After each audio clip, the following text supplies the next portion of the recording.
동네 어디에서나 볼 수 있을 법한 정말 평범한 60대 아저씨입니다. 사람에게 살면서 딱 3번의 기회가 주어진다고 하죠. 인생이 바뀔 만한 기회가 말입니다. 사실 그런 건 늘 남의 이야기라고만 생각했었는데 직접 겪어보고 나니 아, 이렇게 사람 인생이 달라지기도 하는구나 싶더군요. 꼭 복권에 당첨되고 많은 돈이 생기는 것만이 인생의 기회가 아니더라고요. 내 주변 사람을 소중하게 생각할 수 있게 되는 거, 일상의 소중함을 다시 깨닫는 것 역시 인생을 바꾸는 기회였어요. 다시 겪고 싶지 않은 일이지만 누군가에게 한 번쯤은 털어놔 보고 싶어 이렇게 사연을 보냅니다. 저는 아내와 30년 가까이 결혼 생활을 유지해 오고 있어요. 아내는 제 첫 직장에서 만났어요. 우리 회사 격리 아가씨였는데 어찌나 똘똘하고 얼굴도 예쁜지 남자 직원들이 전부 데이트 한번 해보고 싶어 안달인 인기쟁이였죠. 그치만 어른공주 같았던 아내의 마음을 여는 사람은 없었습니다. 회사에서 제일 잘생겼다고 소문이 자자했던 제 후배도 단번에 퇴짜를 맞더라고요. 그 모습을 보며 나는 진짜 안 되겠구나. 저런 멋진 애도 퇴짜를 맞는데 나 같은 게 뭐라고 데이트를 해주겠어. 라고 생각했어요. 정성스럽게 쓴 편지를 한껏 구겨서 어딘가에 처박아 뒀었는데 어느 날 아내가 그 꼬깃꼬깃한 편지를 들고 오더군요. 우리 밥 한번 먹을래요? 그 말을 듣고 정말 꿈인 줄 알았어요. 그래서 뺨을 때려보기도 하고 허벅지를 꼬집어 보기도 했죠. 아내와 첫 식사 자리에서도 어찌나 실감이 안 나던지 물어보고 싶은 말이 참 많았는데 그 말들이 쏙 들어가 나오지 않을 만큼 그녀는 너무 아름다웠습니다. 아내는 그런 제가 재미있었나 봐요. 그렇게 한 번, 2번 만남이 잦아졌고 이듬해 우리는 결혼까지 하게 되었죠. 그런데 예쁜 아내와 결혼하고 탄탄한 회사에서 일하며 앞으로 행복한 일만 남았다고 생각한 제게 예상치 못했던 난관이 찾아왔어요. 결혼하고 몇 달 뒤 회사가 갑자기 부도 위기에 처해지더니 급기야 최종 부도 결정이 나버린 거 아니겠어요? 정말 숨이 안 쉬어질 정도로 막막했어요. 아내를 어떻게 먹여 살려야 하나, 우리는 앞으로 어떻게 살아야 하나, 도저히 말할 용기가 나지 않아 몇 날 며칠을 출근한다고 나와 공원에 죽치고 앉아 있었어요. 그러다가 며칠 만에 결국 큰 마음을 먹고 회사에서 잘렸다고, 회사가 망해버렸다고 얘기하려던 그날 아내가 먼저 입을 열었습니다. 여보, 나 임신했어. 이거 봐, 여기 사진에 작은 점 보이지? 그게 우리 아기래. 너무 귀엽지? 병원에서 초음파 보자마자 나 진짜 엉엉 울 뻔했잖아. 너무 좋아서. 그 말을 듣고 마음이 쿵 하며 내려앉았지만 저는 세상에서 제일 기쁜 사람처럼 웃었어요. 그리고 그 순간 결심했죠. 주저앉으면 안 된다. 어떻게든 살아야 한다. 처음에는 아내에게 회사 이야기를 하지 않았습니다. 대신 회사에서 어렵게 받아낸 퇴직금과 대출받은 돈 조금을 갖고 집과 좀 멀리 떨어진 곳에 작은 가게를 하나 얻었어요. 나름 큰 길가에 있는 가게라 유동인구도 꽤 됐고 뭘 해도 잘 될 것만 같은 느낌이었어요. 그 가게에서 뭘 할까 고민해봤는데 제가 뭐 요리 같은 거에 소질은 없었지만 고기 하나는 잘 구웠고 또 된장찌개 정도는 팔아도 되겠다는 말을 들을 정도로 꽤 맛있게 끓였거든요. 그래서 음식점을 열어보기로 결심했어요. 처음 몇 달은 벌이가 쏠쏠했습니다. 어느 달에는 회사에서 받던 월급보다 더 버는 때도 있었어요. 그럴 때면 아내에게 돈 뭉치를 턱 내놓으며 사고 싶은 가방이라도 하나 사라며 어깨에 힘을 주기도 했죠. 그럴 때면 아내는 꼭 그 돈으로 제 옷, 제가 좋아하는 음식을 사오더군요. 보너스는 원래 돈 버느라 수고한 사람이 써야 된다면서 말입니다. 명품백, 좋은 옷 한 벌 사라고, 그래도 된다고 돈을 쥐어줘도 자긴 시장 옷이 튼튼하고 좋다던 사람이었죠. 그런 아내와 앞으로 돈 세면서 행복하게 지낼 일만 남았겠구나 했어요. 장사가 이대로 잘 되기만 하면 대출 빚을 갚는 것도 금방이겠다 싶었죠. 그런데 몇 달 가지 않아 일명 오픈빨이 떨어지고 나니 장사는 내리막길을 걷기 시작했습니다. 장사를 해본 적이 있어야 뭐가 문제인지 뭘 해야 하는지 알 텐데 그런 걸 모르니 마냥 손님을 기다리기만 했어요. 가격을 내려도 보고 다시 올려도 보고 어떻게든 마진을 많이 남겨보려고 새벽 시장에 나가서 직접 고기를 끊어오기도 했는데 아무리 열심히 일해도 하루 종일 고기를 팔아도 매상은 적자를 벗어나지 못했죠. 그런 일이 한 달, 두 달, 세 달 계속되니 마음이 초조해졌고 월급 봉투를 기다리는 아내에게 마음에도 없는 거친 소리를 내뱉는 날도 많아졌습니다. 도저히 맨정신으로는 아내를 볼 자신이 없어서 매일매일 빈 가게에서 혼자 만취할 정도로 술을 마시고 겨우 집에 들어가기도 했죠. 그런 생활을 한참 하던 어느 날 아내가 가게로 찾아왔어요. 정말 깜짝 놀랐습니다. 도대체 어떻게 알고 거기로 온 건지 무슨 핀잔을 하든 그건 다 내 업이다 라고 생각하며 고개를 푹 숙였는데 아내는 아무 말도 하지 않은 채 그저 저를 꼭 안아주었습니다. 걱정하지 마. 우리 둘 다 사지 멀쩡한데 뭔들 못하겠어. 힘을 합치면 잘 될 거야. 다시 시작해보자. 진작 알아주지 못해서 미안해. 아내의 말을 듣고 속절없이 눈물이 흘렀어요. 그래서 아내 가슴팍에 얼굴을 묻고 한참을 울었죠. 그때부터 아내와 힘을 합쳐 전단지도 돌려보고 할인 이벤트도 해봤지만 역시 달라지는 건 없었어요. 둘 다 장사엔 재능이 전무했거든요. 그때마다 저는 한숨을 쉬며 소주를 찾았고 아내는 자꾸 어디론가 사라지더군요. 자꾸 사라지는 아내가 이상해 어느 날은 뒤를 밟아봤는데 다른 식당에 가서 설거지 아르바이트를 하고 있더군요. 만삭의 몸으로 그렇게 힘든 일을 하면서 아내는 저한테 불평 한 번 한 적이 없었어요. 그리고 아내가 그렇게 일한 덕분에 대출 이자는 밀리지 않고 낼 수 있었죠. 그렇게 어렵게 살면서 우리는 2명의 아들을 낳았고 아이들은 어느덧 20살이 넘었습니다. 바쁘다는 핑계로 많이 돌봐주지도 못했는데 알아서 척척 성장한 아이들이었어요. 바르고 곱게 자라서 꼭 자기들처럼 고운 신부감을 데려와 결혼하겠다고 하더군요. 아들 둘을 결혼시키고 나니 그제서야 우리 두 사람의 신혼이 다시 시작됐어요. 진짜 신혼 때는 먹고 사는 게 너무 힘들어 신혼을 즐길 틈도 없었는데 이제 그때보다는 장사도 안정됐고 가게에 아르바이트 학생도 둘 수 있을 정도로 살만해졌으니 이제라도 같이 놀러도 다니고 신혼처럼 지내봐야겠다고 생각했어요. 그런데 어느 날부터 아내가 부부관계를 거부하기 시작하더군요. 분위기를 잡아보려고 하면 피곤하다고 피해버리고 무기력하다고 피해버리고 처음에는 부끄러워서 그런가 아니면 갱년기라 그런가 싶어 여자한테도 좋다는 영양제도 사다 줘보고 맛있는 음식도 사다 줘봤는데 아내의 마음은 도무지 열리지 않더라고요. 심지어는 10분에 한 번씩 화장실을 들락날락거리는 거예요. 나랑 같이 있기 싫어서 화장실로 도망이라도 가는 건가? 정말 그런 생각까지 들었어요. 근데 다행인지 불행인지 그런 건 아니더군요. 냄새가 아주 지독했어요.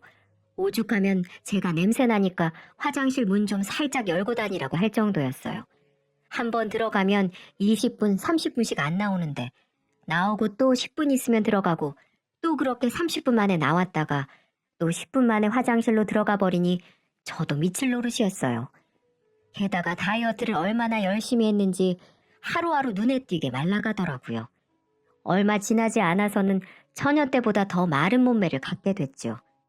도대체 50이 넘은 나이에 왜 그렇게 살을 빼는지, 왜 자꾸 화장실에 들어가 나오질 않는 건지 곰곰이 생각해봤는데 아무리 생각해봐도 답은 하나뿐이었어요. 아내한테 다른 남자가 생겼구나. 남자가 늙으면 아내한테 무시당한다더니 내가 그런 꼴을 당하는구나 싶어 정말 분노가 치밀더군요. 처음에는 화장실에 가며 미안해하기라도 하더니 언젠가부터는 그런 기색도 없더라고요. 그때 알았습니다. 아, 이제 날 남편으로 인정도 안 하는구나. 자존심이 상하고 분해 당장이라도 아내를 내쫓아버리고 싶었지만 그래도 애들 엄마인데 그렇게 쫓아낼 순 없었어요. 그래서 식당 아르바이트 학생에게 부탁해 협의 이혼 서류를 구했어요. PC방에서 금방 뽑을 수 있다던데 평생을 장사에만 매달려서 그런지 컴퓨터 같은 기계는 참 못 다뤘거든요.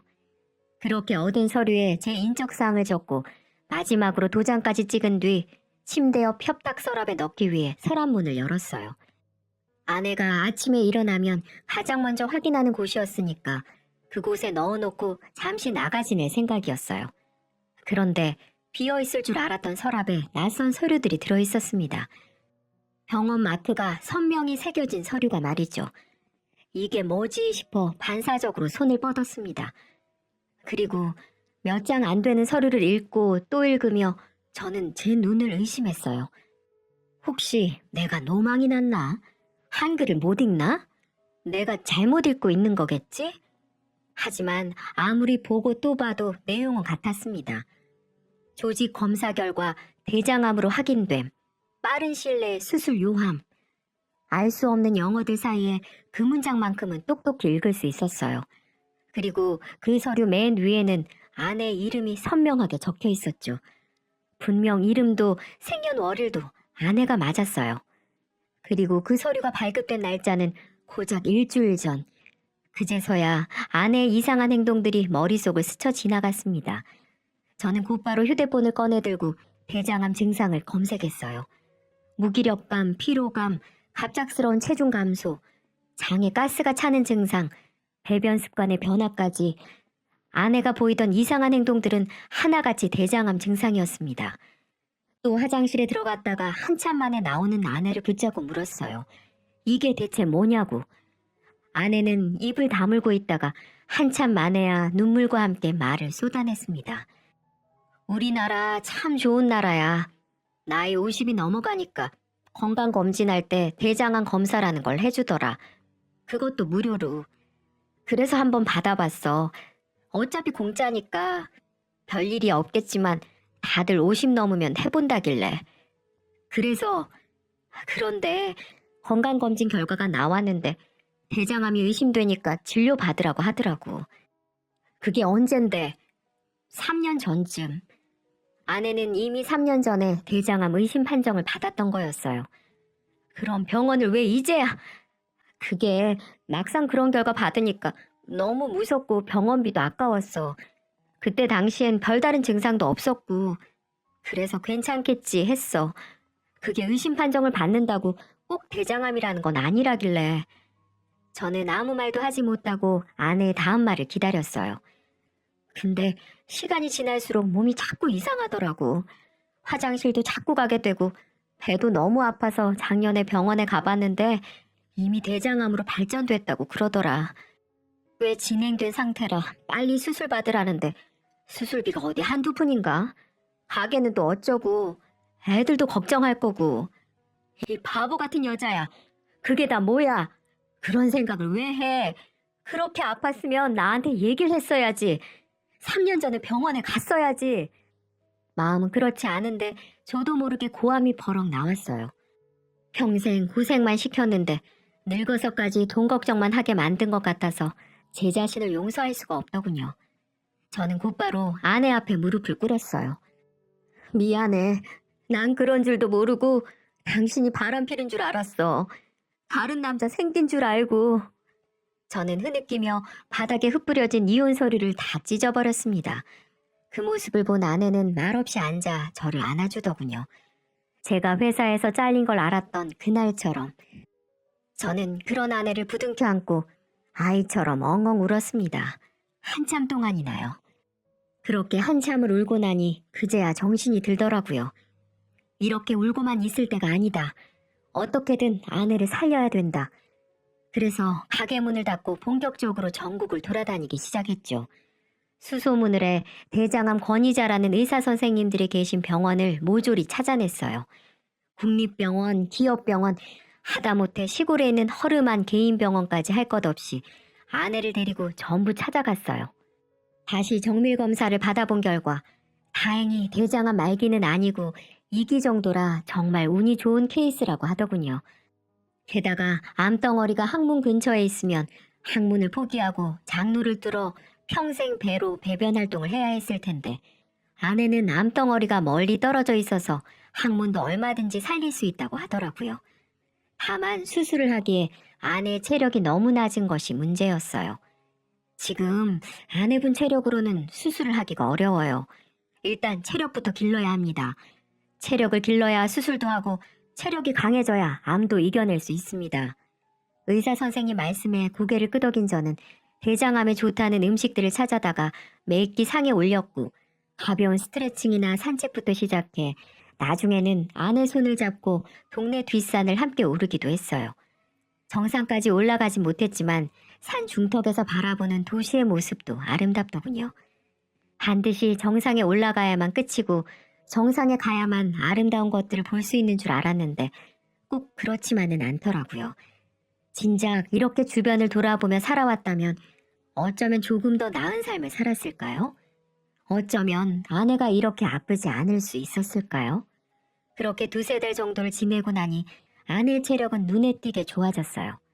하루 종일 누워서 지내던 사람이 저랑 운동하기 시작한 지 석 달 만에 저랑 손잡고 장을 보러 다니고 제가 늦게 들어오는 날이면 먼저 골목 어귀까지 나와서 기다리고 있더군요.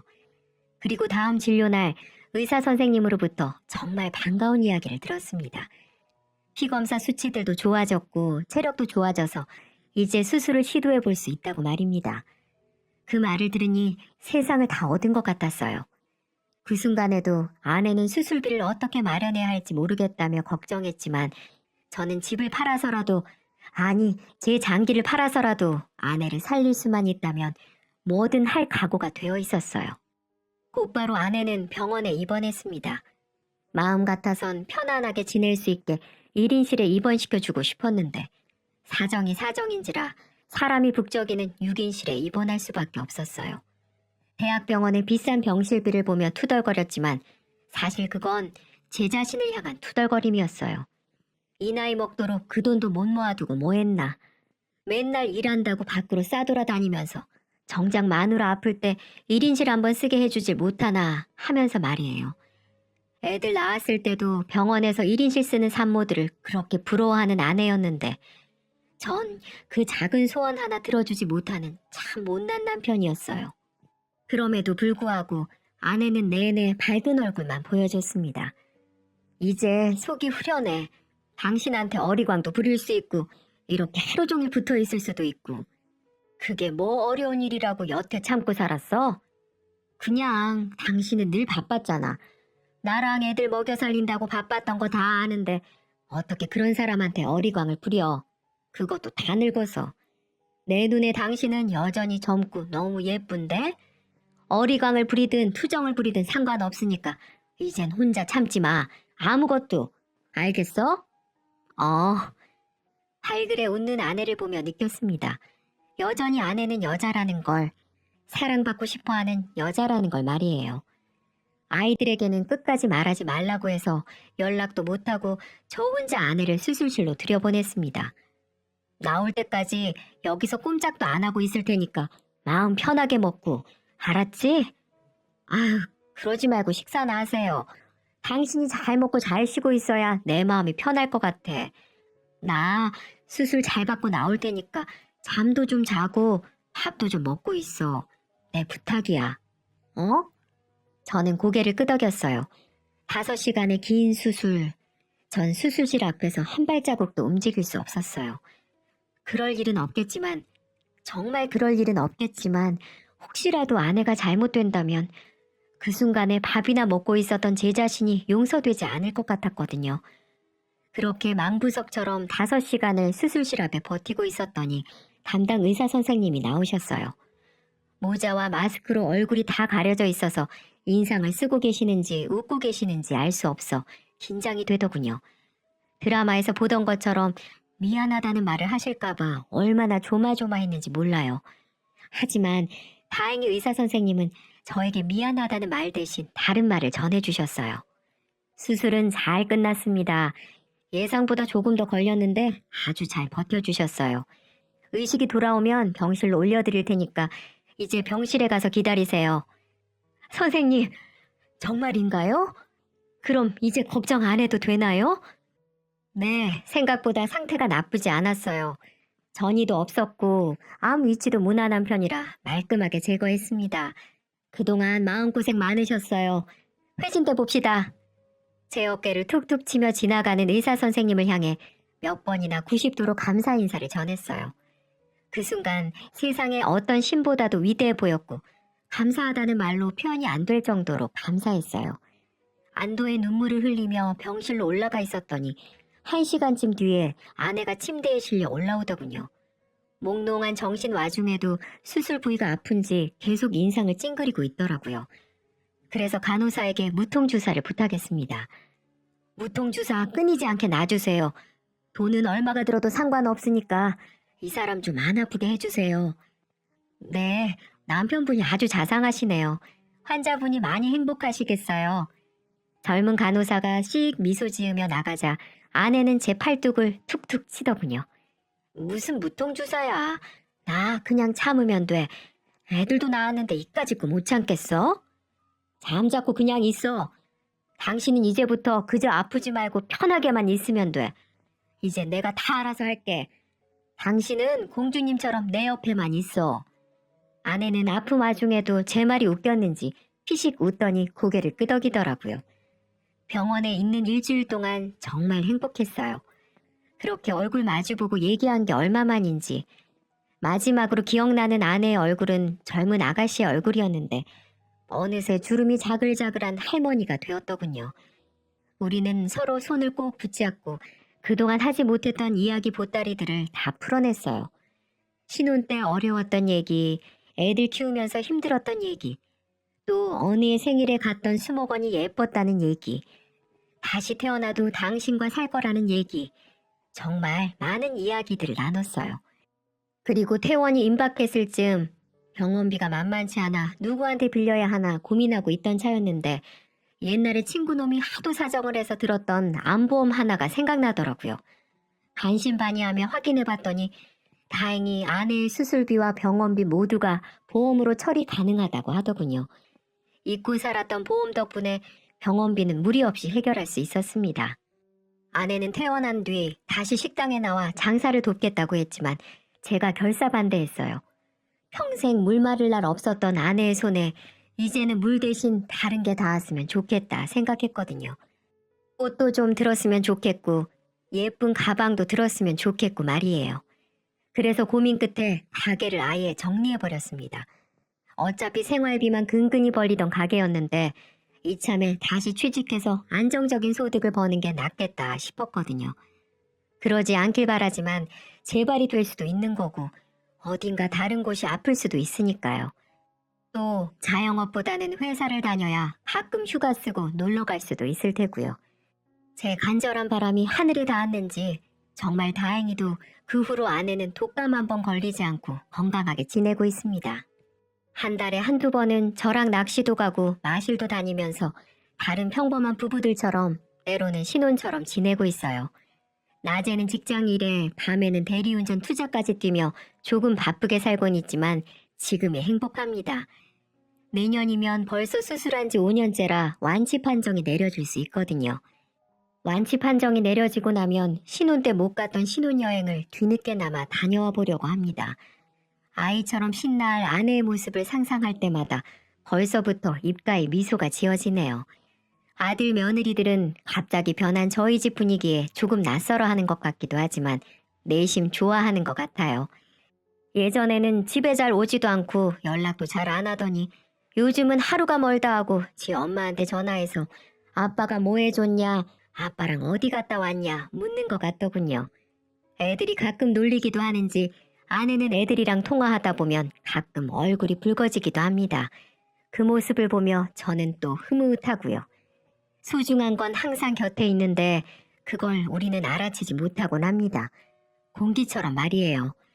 막상 없으면 단 하루도 살 수 없으면서 곁에 있는 게 당연하다는 듯 여기곤 하죠. 위기를 함께 겪으면 그 관계는 더 단단해진다고 하죠. 직접 겪어보니 정말 그렇더라고요. 아내가 내 곁에 있는 건 너무 당연한 일이라고 생각했는데 아내의 대장암을 함께 이겨내면서 이 사람이 내 곁에 있다는 게 얼마나 감사한 일인지, 이 사람이 내게 얼마나 소중한 사람인지 알게 됐습니다. 또 그 위기 덕분에 우리는 서먹서먹한 중년 부부가 아니라 알콩달콩한 부부로 살아갈 수 있게 됐어요. 모두에게 권할 수 있는 일은 아니지만 혹시라도 저희 같은 위기를 직면했다면 꼭 이겨내시라는 말씀 전해드리고 싶어요. 위기는 나를 무너뜨리기 위해 오는 것이 아니라 나를 일으켜 세우기 위해서 옵니다. 좌절하지 마세요. 모든 일에는 끝이 있고 언제나 위기와 기회는 함께 오기 마련이에요. 내 곁에 있는 소중한 사람과 함께라면 그 어떤 위기도 우리는 이겨낼 수 있어요. 아내가 앞으로 얼마나 살 수 있을지, 또 제가 얼마나 살 수 있을진 모르지만 어쩌면 30년, 어쩌면 10년일 수도 있는 그 시간을 우리는 하루하루 감사해하면서 살아가 보려고 합니다. 여러분의 남은 시간도 하루하루가 알차게 행복한 날들이었으면 좋겠습니다.